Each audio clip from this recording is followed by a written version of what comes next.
9 నుంచి 13 దాకా. ఇది రేవంత్ రెడ్డి మాట. బీజేపీకి డబుల్ డిజిట్ గ్యారంటీ అంటున్నారు కిషన్ రెడ్డి.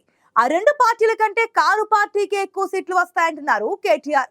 నాయకుల అంచనాలు సరే, లోక్సభ ఎన్నికల్లో తెలంగాణ ఓటర్లు ఎవరి వైపు మొగ్గు చూపారు? ఏ పార్టీకి ఎన్నేసి సీట్లు కట్టబెట్టారు? సీఎం రేవంత్ రెడ్డికి ఈ ఎన్నికలు కలిసొచ్చాయా? ఆయన గ్రాఫ్ ఏ మేరకు పెరిగింది?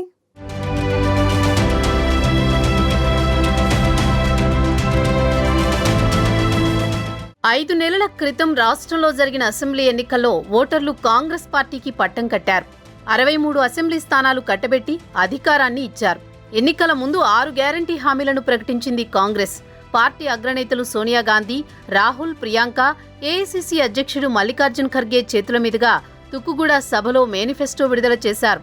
అధికారంలోకి వచ్చిన 100 రోజుల్లో అమలు చేస్తామని నేతలు హామీ ఇచ్చారు. పక్కా ప్రణాళికతో అభ్యర్థుల ఎంపిక, ప్రచారం చేసి సక్సెస్ అయ్యారు. హ్యాట్రిక్ కొడతామన్న ధీమాతో ఉన్న కారు పార్టీని కోలుకోలేని దెబ్బతీశారు. కాంగ్రెస్ పార్టీని విజయ తీరాలకు చేర్చడంలో ముందున్న రేవంత్ రెడ్డిని సీఎంగా ప్రకటించింది కాంగ్రెస్ హైకమాండ్. అధికారం చేపట్టగానే గ్యారంటీ హామీలపై దృష్టి సారించింది రేవంత్ సర్కార్.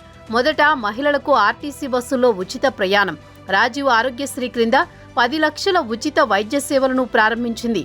ఆ తర్వాత మిగిలిన హామీల్లో ఒక్కొక్కటిగా అమలు చేస్తూ ప్రజల్లో నమ్మకం కలిగేలా చేసింది.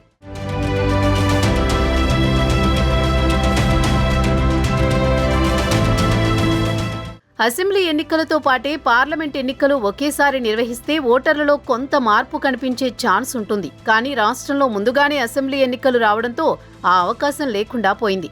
దాంతో అధికారంలో ఉన్న కాంగ్రెస్ పార్టీకి ఈ ఎన్నికలు సవాలుగా మారాయి. ముఖ్యంగా తెలంగాణ కాంగ్రెస్ రథసారథి సీఎం రేవంత్ రెడ్డి పార్లమెంట్ ఎన్నికలను ప్రతిష్టాత్మకంగా తీసుకున్నారు. 100 రోజుల పాలనకు రెఫరెండంగా భావించారు. అంతేకాదు అసెంబ్లీ ఎన్నికల మాదిరిగానే పార్లమెంట్ ఎన్నికల్లోనూ అంతా తానయ్యారు. అభ్యర్థుల ఎంపిక నుంచి ప్రచారం దాకా అన్నీ తానే వ్యవహరించారు. ప్రచారంలో ట్రెండ్ సెట్ చేశారు. రాజకీయాలను తన చుట్టూ తిప్పుకునేలా సక్సెస్ అయ్యారు. 100 రోజుల పాలన, రైతు రుణమాఫీ, రిజర్వేషన్ల అంశాలను ప్రధానంగా ఫోకస్ చేసి విస్తృతంగా ప్రచారం నిర్వహించారు. ఈ అంశాలే తమకు కలిసి వస్తాయని నమ్మకంతో ఉంది కాంగ్రెస్ పార్టీ.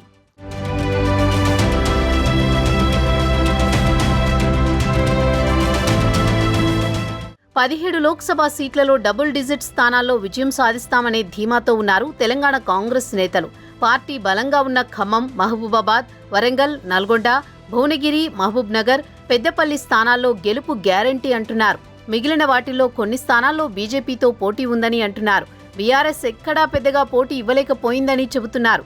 కాంగ్రెస్ పార్టీపై ప్రజల్లో నమ్మకం ఉందని, అందుకే తమ పార్టీ అభ్యర్థులకు ఓటు వేశారని ధీమాగా చెబుతున్నారు.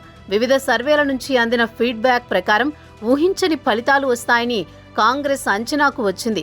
మిగతా నియోజకవర్గాల్లో ఫలితాలు అంచనా వేసేలా లేవని అభిప్రాయం వ్యక్తమవుతోంది.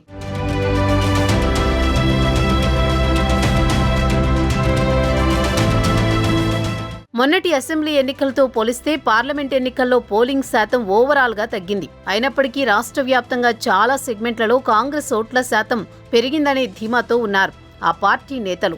2023 అసెంబ్లీ ఎన్నికల్లో కాంగ్రెస్ పార్టీకి 39.40% ఓట్లొచ్చాయి. అప్పటితో పోలిస్తే 4 నుంచి 5% మించి పార్టీ ఓటు బ్యాంకు పెరిగిందని అంచనా వేస్తున్నారు హస్తం పార్టీ నేతలు. 2019 ఎన్నికల్లో 3 సీట్లు సాధించిన కాంగ్రెస్ ఈసారి ఫలితాలు అనూహ్యంగా ఉండబోతున్నాయన్న అంచనాతో ఉంది. ఈ ఎన్నికల్లో మిగిలిన పార్టీలకు షాక్ తగిలేలా ఫలితాలు ఉంటాయనే కాంగ్రెస్ నేతలు కాన్ఫిడెన్స్ ఎంతవరకు నిలుస్తుందో చూడాలి.